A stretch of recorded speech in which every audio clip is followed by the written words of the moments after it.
আসসালামু আলাইকুম।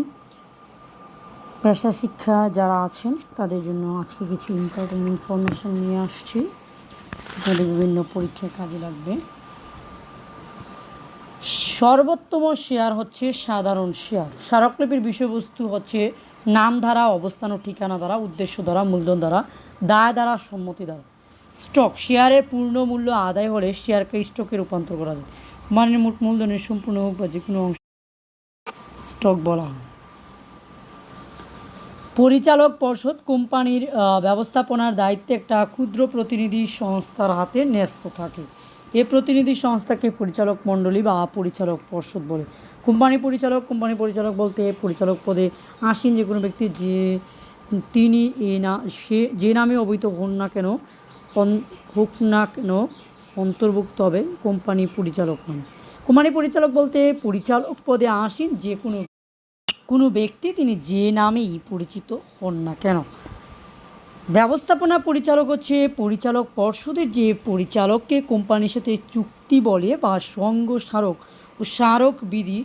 সংঘবিধির কোনো প্রস্তাব বা ক্ষমতার বলে কোম্পানি ব্যবস্থাপনার দায়িত্ব ক্ষমতা প্রদান করা হয়, তাকে ব্যবস্থাপনা পরিচালক বলে। ব্যবস্থাপনা প্রতিনিধি চুক্তির ভিত্তিতে কোনো ব্যক্তি, অংশীদারি বা যৌথ কোম্পানি কর্তৃক অন্য কোনো কোম্পানির ব্যবস্থাপনা পরিচালনার দায়িত্ব গ্রহণ করাকে ব্যবস্থাপনা প্রতিনিধি বলে।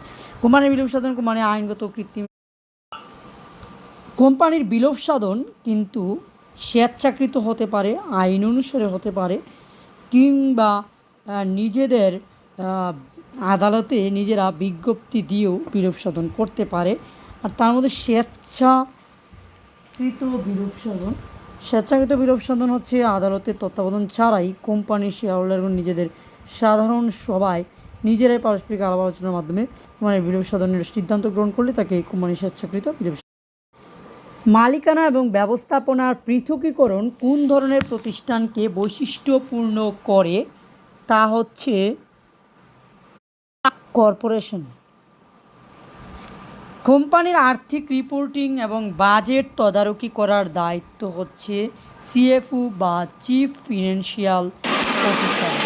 কোম্পানি আইনে শেয়ারহোল্ডাররা কোন দায়িত্ব নিয়ে থাকে? পরিচালনা পর্ষদকে নিয়োগ এবং অপসারণের দায়িত্ব নিয়ে থাকে।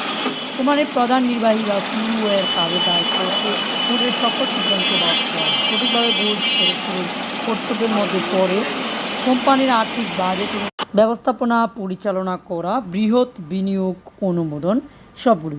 বোর্ড অফ ডিরেক্টরের দায়িত্ব হচ্ছে কৌশল নির্ধারণ এবং লক্ষ্য স্থির করা। কর্পোরেট গভর্নেন্সের মূল উপাদান 9 স্বায়ত্তশাসন।